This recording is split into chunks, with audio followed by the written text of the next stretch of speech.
Olá, amigos do Alta, mais uma vez, desculpem, estamos aqui novamente para refletir um pouco do Evangelho de Jesus, né, a convite da casa do NES. Como sempre, é com muita alegria, muita alegria, que nos possibilita esse momento de pandemia, essa aproximação, né, maior por conta da conexão, né, da tecnologia, nos permite estar mais próximo nesse momento desta casa que temos como nossa casa-mãe. E vamos refletir, né, hoje, continuando de maneira remota, de maneira online. Os cuidados continuam devido à pandemia, né? Precisamos todos, né, ainda estar atentos, buscar o que a ciência nos orienta, né? Lembrar Kardec quando já nos colocava, se a ciência dizer algo diferente do que a doutrina espírita diz, siga a ciência e largue a doutrina espírita.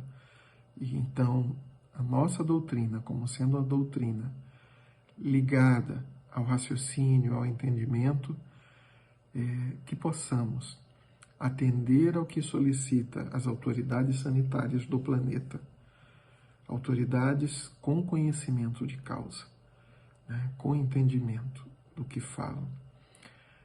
E assim, que possamos fazer a nossa prece, elevar o nosso pensamento a Jesus e rogar, Jesus querido, que esses minutos de reflexão possa nos auxiliar a estar mais próximos de Ti, a melhor Te entender, a melhor trabalhar em nós o amor que Tu nos ensina. E assim, Jesus, nessa certeza sempre que Tu estás conosco, rogamos, nos ajuda a estar contigo. E que em Teu nome, em nome de Alta de Souza, nossa mentora, mas sobretudo em nome de Deus, nosso Pai, que possamos iniciar a nossa reflexão, a nossa reunião nestes minutos. Bem, como comentei com vocês, me foi proposto estudar alguns itens do Evangelho segundo o Espiritismo, que quando a gente pega, né, um item como esse, a gente pensa, é fácil refletir, é fácil a gente estudar um item desse e refletir sobre o tema.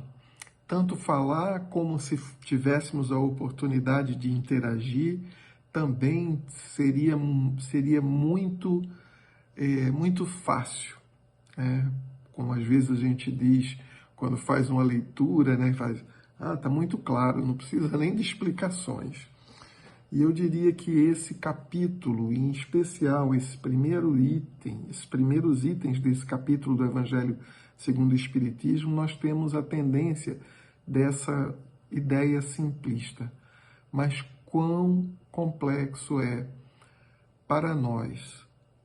O entendimento pode até ser tranquilo, fácil, mas quando paramos para aproveitar o ensinamento, a reflexão e refletirmos sobre as nossas vidas, sobre os nossos comportamentos, né, sobre a nossa conduta enquanto encarnados, enquanto espíritos, criaturas de Deus e imortais que somos, aí isso aqui mexe, e aí a reflexão termina ficando um pouco mais profunda. Mas, bem, nós vamos estudar os primeiros itens do capítulo 11 do Evangelho segundo o Espiritismo, cujo título do capítulo é Amar o Próximo como a Si Mesmo. Mas a gente ouve isso, a gente diz, isso eu já sei que tem que fazer, isso todo mundo já sabe que tem que fazer. Fazemos? E os primeiros itens do item 1 a 4, ele tem como subtítulo, um subtítulo até um pouco grande, que é o seguinte: o mandamento maior, fazermos aos outros o que gostaríamos que os outros nos fizessem. Parábola dos credores e dos devedores. Esses são os itens que nós vamos refletir. E até por ser tão simples, nós vamos fazer a leitura de algumas partes, principalmente a parte no que toca o Evangelho, né, o que está escrito no Evangelho de Jesus. E traz assim, eu acho que essa primeira parte é de Mateus, capítulo 22, versículo 34 a 40. Os fariseus, tendo sabido que ele fechara a boca dos saduceus, reuniram-se, e um deles, que era doutor da lei, lembrando o doutor da lei porque conhecia a fundo, era um estudioso das leis de Moisés, das leis mosaicas, né? Propôs-lhe esta questão para o tentar, para ver se Jesus estava em linha com a lei de Moisés. E diz assim: Mestre, qual é o maior mandamento da lei? Jesus respondeu: Amarás o Senhor teu Deus de todo o teu espírito, e de todo o teu coração, de toda a tua alma e de todo o teu espírito. Este é o maior e o primeiro mandamento. E aqui tendes o segundo, semelhante a esse: amarás o teu próximo como a ti mesmo. Toda a lei e os profetas se acham contidos nesses dois mandamentos. Então, é interessante a gente pensar, né? Por que tentar Jesus? Primeiro, porque eles pensavam em pegar Jesus em alguma situação em discordância com o que Moisés já trazia, né? E Jesus não trouxe nada diferente nesse sentido do amar ao próximo. E o amar ao próximo como a si mesmo, fazer aos outros, como gostaríamos que os outros nos fizessem, na verdade um pensamento, né? uma dica, uma orientação muito anterior a Jesus, né? Ela decorre, inclusive, como o próprio Jesus coloca, né, de Moisés. Mas antes mesmo de Moisés, já se começava a ouvir sobre essa necessidade de fazermos aos outros o que gostaríamos que nos fizessem. Emmanuel, no livro Caminho, Verdade e Vida, na lição 41, intitulada Regra Áurea, que traz exatamente a referência do versículo 39, que diz: amarás o teu próximo como a ti mesmo, ele diz assim: incontestavelmente, muitos séculos, antes da vinda do Cristo, já era ensinada no mundo a regra áurea, trazida por embaixadores de sua sabedoria e misericórdia. Importa esclarecer, todavia, que semelhante princípio era transmitido com maior ou menor exemplificação de seus expositores. Aí ele lembra: já diziam os gregos, não façais ao próximo que não desejais receber dele. Afirmavam os persas, fazei como quereis que se vos faça. Declaravam os chineses, o que não desejais para vós, não façais a outrem. Recomendava os egípcios, deixai passar aquele que fez aos outros o que desejava para si. Doutrinavam os hebreus, o que não quiserdes para vós, não desejeis para o próximo. Insistiam os romanos, a lei gravada nos corações humanos é amar os membros da sociedade como a si mesmo. Na antiguidade, todos os povos receberam a lei de ouro da magnanimidade do Cristo. Né? E aí ele fala profetas e tal. E aí no último parágrafo ele diz assim: com o mestre, todavia, a regra áurea é a novidade divina, porque Jesus a ensinou e exemplificou não com virtudes parciais, mas em plenitude de trabalho, abnegação e amor, a claridade nas praças públicas, revelando-se aos olhos da humanidade inteira. É interessante quando a gente pensa nisso, né? O exemplo arrasta, o exemplo marca. E Jesus vem trazer esse mandamento, ele vem relembrar esse mandamento, não só nas suas palavras, mas na sua conduta, no seu exemplo, na sua vida enquanto aqui esteve encarnado. Eu vou procurar aqui, vou compartilhar com vocês um poema, né, de Rabindranath Tagore, trazida por uma médium, que é uma médium de Pernambuco, da minha terra, né? E ele traz, né, exatamente um poema lindo, referenciando a Jesus, né, o exemplo de Jesus. Só um instante que eu já acho.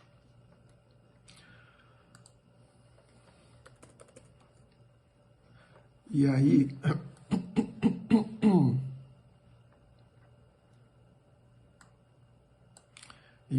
é o seguinte. Desculpe, não vou ter aqui. Não vou ter aqui. Vai ficar para um outro momento eu compartilhar com vocês este poema.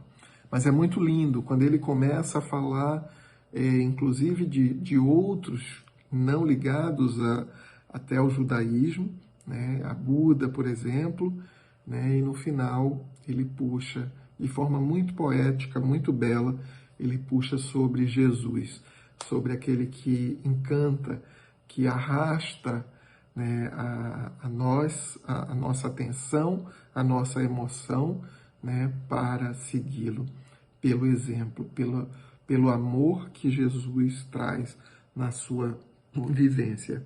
Então, vejam bem, Jesus então reforça esse mandamento, e quando ele diz que está resumido nos dois, é porque está resumido toda a lei, né, está resumida nesses dois mandamentos, e como ele diz, um completa o outro. Não se pode amar a Deus sem amar o próximo. E enquanto nós amamos o próximo, com certeza estamos amando a Deus. E isso, se a gente perceber, honrar a vosso pai e a vossa mãe, é o amor em movimento. Não pegando os 10 mandamentos, né? Não furtarás. Não furtar por quê? Porque é meu próximo. Eu não posso prejudicar o meu próximo. Eu necessito amá-lo. E assim por diante. Não matareis. Ou seja, por que eu preciso matar, né, um mandamento, ou tem um mandamento como esse, se eu já me é exigido amar o meu próximo? Porque o próximo é qualquer irmão, né? Nós dizemos muito no Pai Nosso, né? Quando na oração que Jesus nos deixou, quando ele faz a referência Pai Nosso, ou seja, Pai, né, único, e nosso. Não é nosso só quem está nesse momento ouvindo, assistindo a essas reflexões, não é só quem está dentro do Rita, não é só quem é cristão, quem é espírita, não. Pai Nosso é abrangente. Então, o próximo é todos aqueles que estão lado a lado conosco. Esses são o nosso próximo. E quando ele coloca, né, aí vamos ao segundo item, que é trazido também no Evangelho de Mateus, e em seguida ele traz o de Lucas. No de Mateus é no 7:12, e no de Lucas 6:31, que diz assim: fazeis aos homens o que gostarias que eles vos fizessem. pois é nisto que consistem a lei e os profetas. E o outro, tratai todos os homens como gostarias que eles vos tratassem. Lucas 6:31. Bom, quando a gente vê essa proposição e vê quando Jesus reforça, né, o mandamento, amarás o teu próximo como a ti mesmo. Muitas vezes a gente tem um pouco do ego, né? Dizer, não, eu tenho que primeiro me amar, primeiro me amar. Não é separado, né? Da mesma forma que não conseguimos separar o amar a Deus sem amar o próximo, né? Ou amar o próximo sem amar a Deus, não tem como nós amarmos a nós mesmos sem trabalharmos em também o amor ao próximo. Exatamente por esse complemento. Fazer aos outros o que gostaríamos que os outros nos fizessem. Então, o que é o amar a si mesmo? Né? O que significa o amar a si mesmo? É muito importante a gente tomar cuidado, né, com essa preocupação que às vezes a gente confunde, né, e se torna egoísta, se torna preocupado apenas consigo mesmo. Sim, precisamos estar sempre preocupados conosco, mas preocupados conosco de como estamos alinhados à lei divina. Né? Espíritas que somos, os Espíritos nos trazem no Livro dos Espíritos, se eu não me engano é 614 a pergunta, quando ele fala da lei natural. A lei natural é a lei de Deus, é a lei divina. Né? E nós sofremos quando nos afastamos dela. Ou seja, somos felizes, não sofremos, se estamos alinhados com a lei divina. Então, o amar a si mesmo, se eu me amo, eu quero ser feliz. Eu não quero sofrer. Né? Não faz sentido, se eu me amo, sofrer. E como eu trabalho em mim essa possibilidade da felicidade? Tentando, me esforçando para estar em linha com a lei de Deus. E sempre, né, a gente vê nos ensinamentos de Jesus, né, do perdoai para que Deus vos perdoe.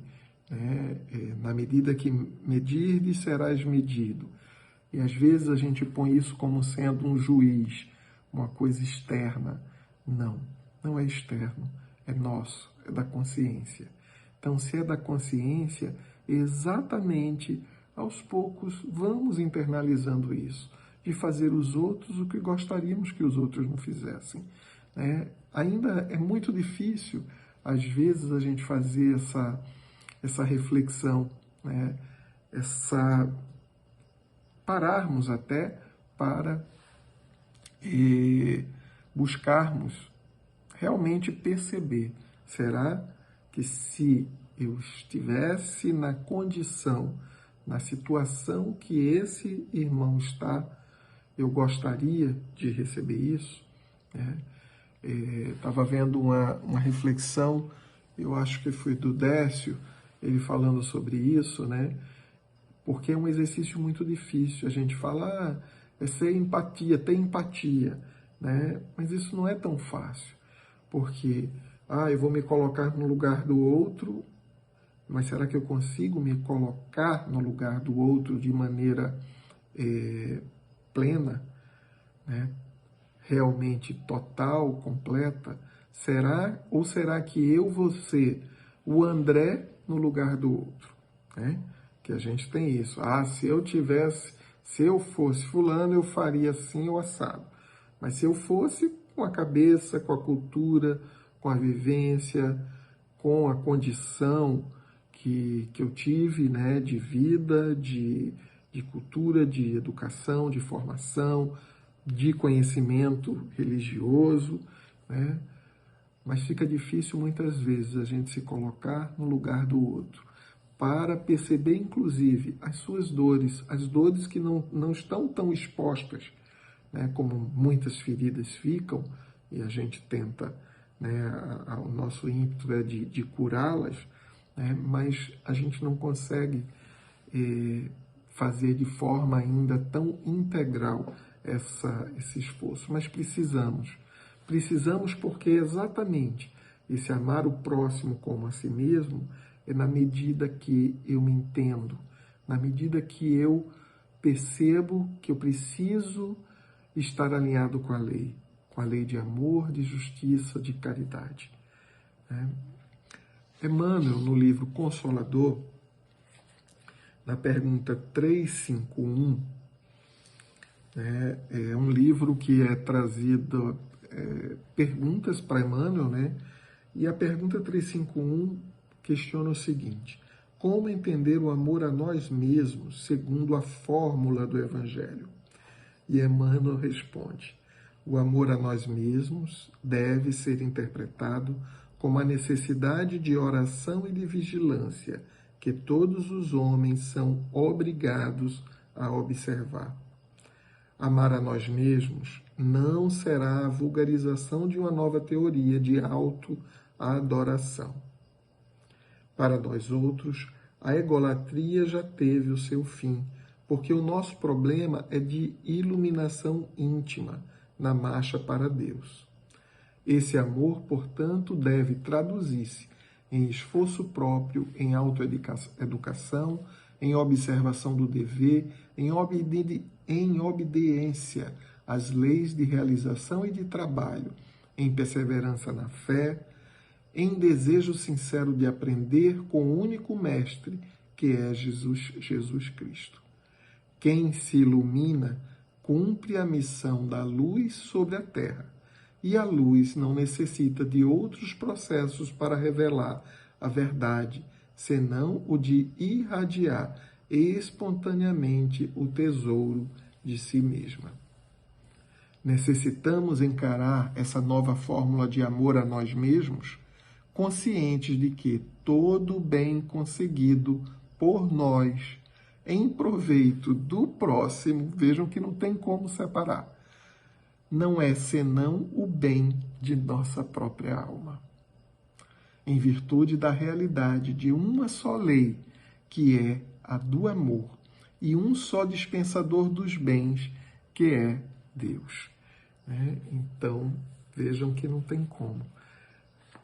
Jesus trouxe uma lei de colaboração, veio reforçar uma necessidade da lei de colaboração.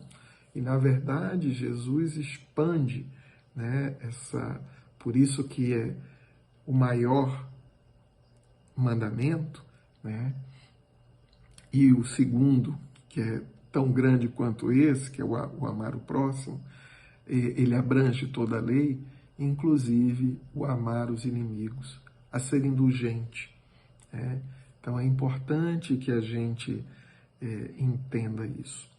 A outra parte que traz do Novo Testamento está em Mateus 18, 23 a 35. Mas essa eu vou resumir.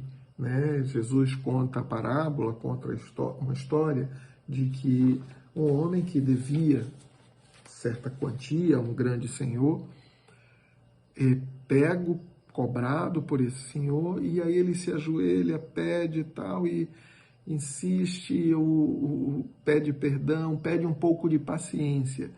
E aquele senhor, com compaixão, tem misericórdia daquele homem e perdoa as dívidas. E aquele homem, aquele servidor, sai dali e na porta. Isso é o que a gente faz, tá? Isso é o reflexo do que ainda nós fazemos. Na porta mesmo, ele encontra um devedor seu e pega o homem pela goela, tal, e olha, você tem que me pagar, você vai me pagar, tal. E o homem faz o mesmo pedido a ele: tende um pouco de paciência que eu vou te restituir o que eu te devo. E aí ele, mesmo assim, não, e manda botar o homem na prisão, até para que o homem fique na prisão até pagar. e aí os outros companheiros, né, vão aflitos comentar com aquele senhor, né, e o senhor chama aquele servidor e diz: servo infiel, né, se eu te perdoei a dívida, tu também estavas na necessidade de perdoar, né? E, às vezes, quando a gente ouve essa parábola, a gente associa somente no viés do perdão. E, na verdade, ele está inserido aí porque precisamos fazer aos outros o que gostaríamos que os outros nos fizessem. E, às vezes, acontece exatamente dessa forma. A gente recebe antes e, ainda assim, não faz aos outros aquilo que a gente está recebendo. É muito interessante quando a gente estuda nessa possibilidade da reflexão, quando fazemos a reflexão para nós mesmos, né? Aquilo que eu comentei. Todo mundo sabe que tem que amar o próximo, ponto. Né? Mas é importante que a gente faça, né, essa reflexão considerando considerando essa necessidade, né, de que precisamos fazer, vamos querer que os outros façam com a gente. Né? Então, sempre nessa nuance.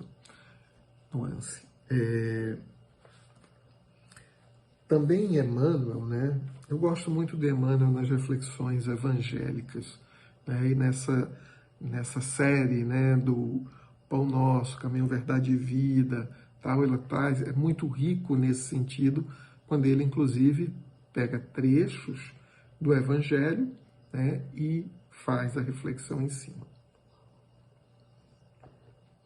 Também no Caminho, Verdade e Vida, capítulo 20, ele coloca aqui o companheiro, que está baseado também num desses versículos que a gente colocou. E coloca: em qualquer parte, não pode o homem agir isoladamente em se tratando da obra de Deus, que se aperfeiçoa em todos os lugares. O Pai estabeleceu a cooperação como princípio dos mais nobres, no centro das leis que regem a vida. No recanto mais humilde encontrarás um companheiro de esforço. Em casa ele pode chamar-se pai ou filho, no caminho denominar-se amigo ou camarada de ideal. No fundo, há um só Pai, que é Deus, e uma grande família que se compõe de irmãos. Se o Eterno encaminhou ao teu ambiente um companheiro menos desejável, tem compaixão e ensina sempre. Eleva os que te rodeiam. E às vezes a gente coloca, né, eleva os que te rodeiam. Eu gosto de pensar, porque a gente sempre, quando coloca assim, parece que então somos superiores. Na verdade, o outro nos incomoda de alguma maneira. Claro, tem coisas que são muito contundentes, né, com relação a atitudes de perdão, de indulgência, de amor, né?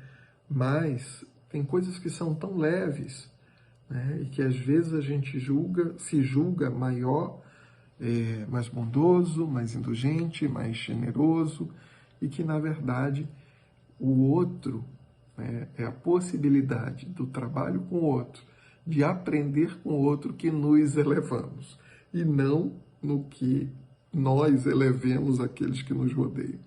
É o esforço que temos que fazer, mas lembrando que a gente eleva os que nos rodeiam, amando, servindo. Bem, essa parte é suficiente com esse ponto, com relação a esse detalhe, né, do livro sobre a necessidade do outro, a necessidade de fazermos os outros aquilo que gostaríamos que nos fizessem. E não é pensando apenas na recompensa. Nós precisamos, de fato, trabalhar em nós essa alegria de servir. Isso me lembra uma oradora espírita aqui do Rio de Janeiro, Ana Guimarães. E a Ana, eu escutei muito a Ana em congressos espíritas em Recife, né, no Foresp, no Fórum de Debates Espíritas, né, de Pernambuco, e também num encontro que era proporcionado pelo Conselho Estadual de Espiritismo. E eu lembro de uma história que me marcou, uma coisa simples, tola, mas que me marcou bastante, né?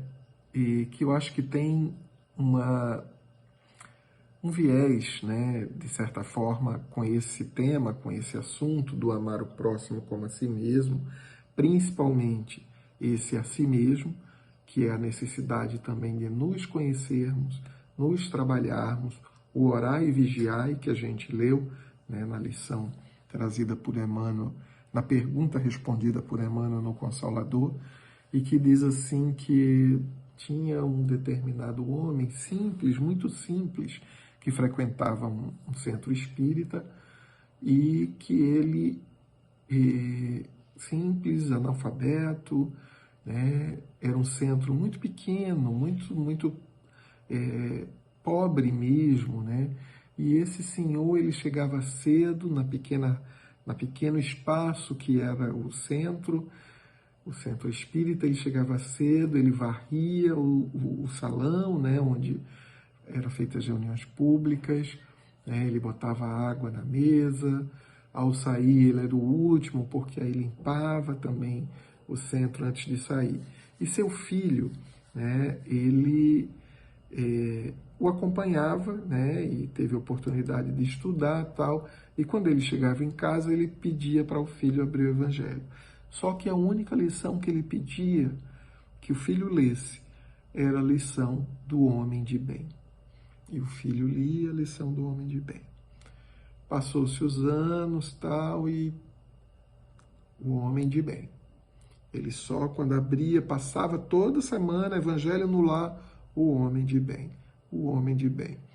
Chegou ao ponto, já por conta da idade e tal, ele já estava muito debilitado e foi internado, o livro já marcado, né, o Evangelho dele já. E aí ele pede para o filho levar o Evangelho para o hospital. E lógico que ele pede ao filho para ler o homem de bem. E o filho nunca tinha questionado o pai sobre isso. Meu pai, por que essa lição?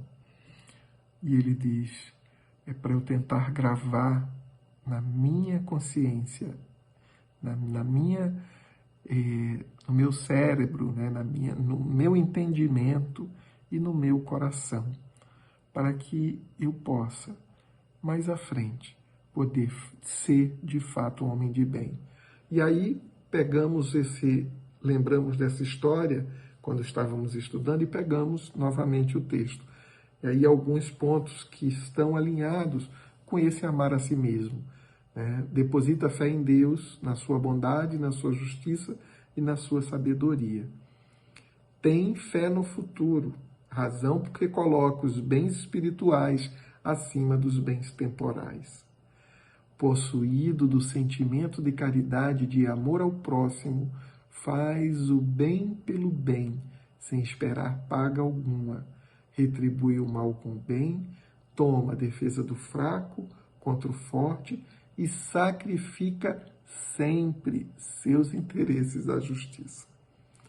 Encontra satisfação nos benefícios que espalha, nos serviços que presta, no fazer ditosos aos outros, nas lágrimas que enxuga, nas consolações que prodigaliza aos aflitos. O homem de bem é bom, humano e benevolente para com todos, sem distinção de raças nem de crenças, porque em todos os homens vê irmãos seus. Em todas as circunstâncias. É tão interessante quando a gente lê essa reflexão, porque não é é quando está com pró, é só em tal ou qual situação. Né? É interessante que alguns refletem, é muito fácil ser espírita, cristão, dentro do templo espírita. Né? Mas saiu, a gente precisa honrar aquilo que a gente já sabe. Não é honrar a doutrina, a casa, não. Honrar aquilo que a gente já sabe, né? Se responsabilizar por aquilo que já está nas nossas consciências. Então, em todas as circunstâncias, toma por guia a caridade, tendo como certo que aquele que prejudica a outrem, com palavras malévolas, que fere com seu orgulho, o seu desprezo, a suscetibilidade de alguém, que não recua a ideia de causar um sofrimento, uma contrariedade, ainda que ligeira, quando a pode evitar, falta ao dever de amar o próximo.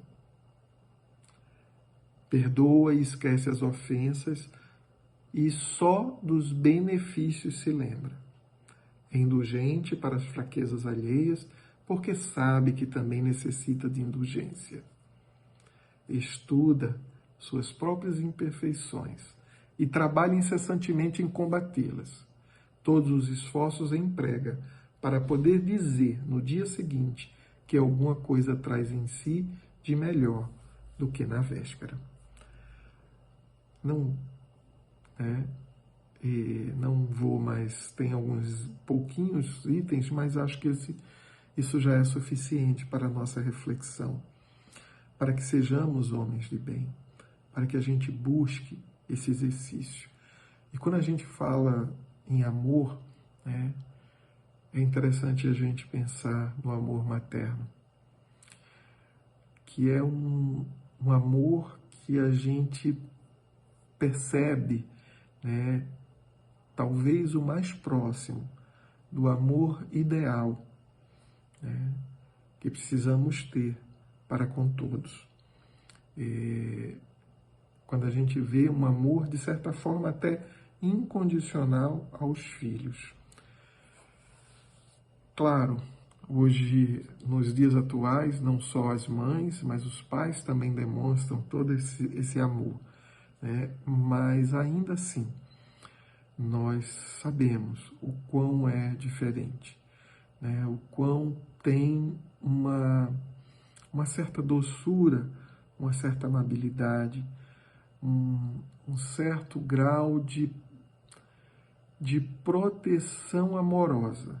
Não é proteção física, é de amparo amoroso. Né? É um pouco diferente da proteção física. E como não lembrar, né, quando falamos em amor de mãe, como não lembrar da nossa querida Maria de Nazaré? Né?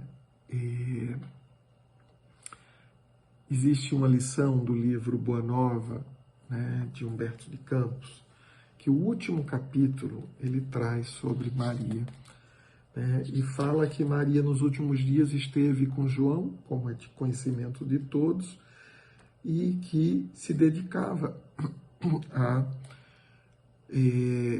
aqueles que chegavam à casa, de acolher, de dar uma palavra, um alento, um carinho, né, ou a esmola física, se necessário, se dispusesse disso. E fala que Maria, nos últimos momentos, né, ele conta uma situação de Jesus chegando, se apresentando a ela.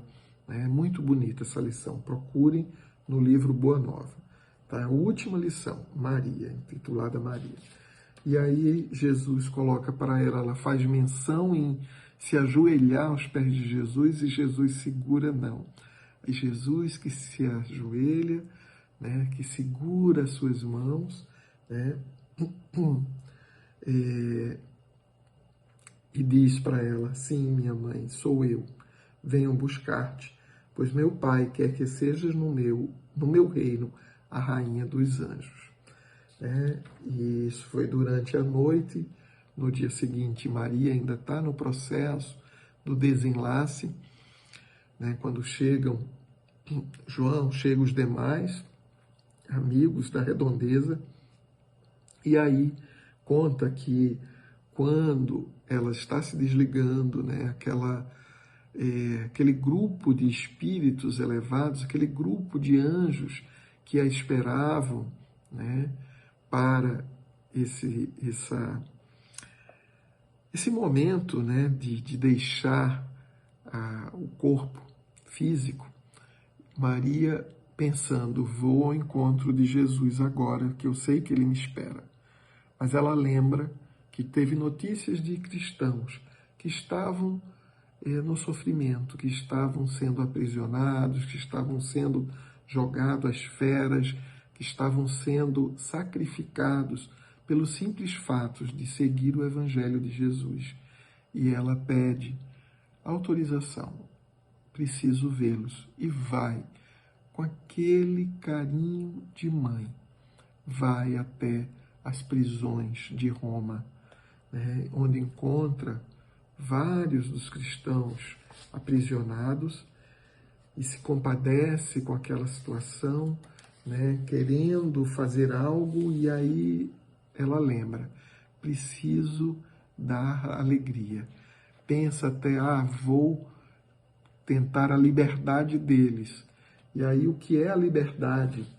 Deixa eu ver se eu pego aqui a frase. Bom, não vou encontrar agora que eu não deixei marcado certinho.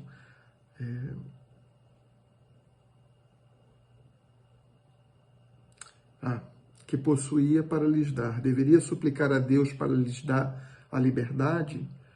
Mas Jesus ensinara que com ele todo jugo é suave, todo fardo seria leve, parecendo-lhe melhor a escravidão com Deus do que a falsa liberdade nos desvãos do mundo.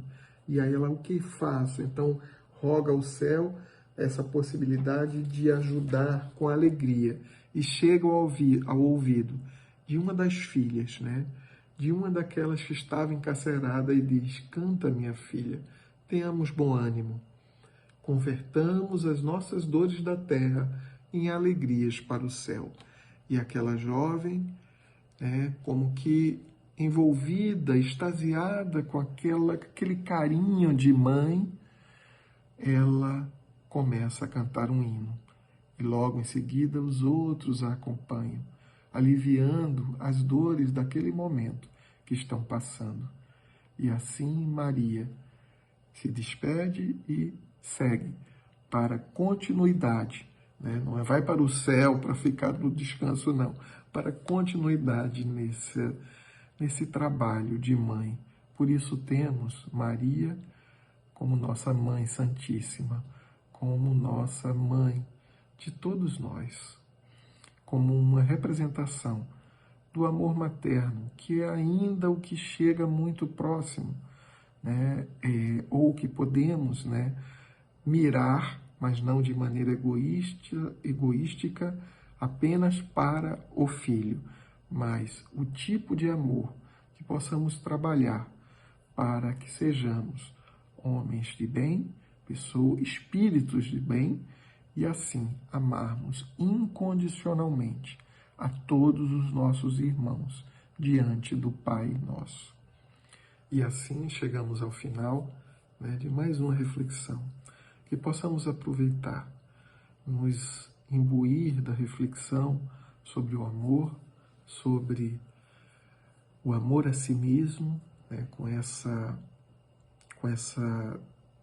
nova perspectiva, né, que trouxemos na reflexão da necessidade de amarmos para sermos felizes, então estarmos alinhados à lei. E assim, só temos a agradecer a esta oportunidade, a esta família do NEAS, do Alto de Souza. Aqui mesmo distante, me sinto parte. E que possamos agradecer a Deus, nosso Pai, pela vida, pela possibilidade do raciocínio, da inteligência, da construção por nossas próprias mãos, a nossa felicidade. Porém, Senhor, sabemos como fracos somos. Nos ajuda a estar contigo, a movimentarmos tudo aquilo que já sabemos, a movimentarmos dentro de nós, para irmos ao encontro do próximo, para amarmos verdadeiramente, desta forma a nós e, consequentemente, ao nosso próximo. E assim, em teu nome, Jesus, em nome de Maria de Nazaré, nossa Mãe Santíssima, mas sobretudo em nome de Deus, nosso Pai, que possamos finalizar o nosso encontro. Graças a Deus. Até logo para todos.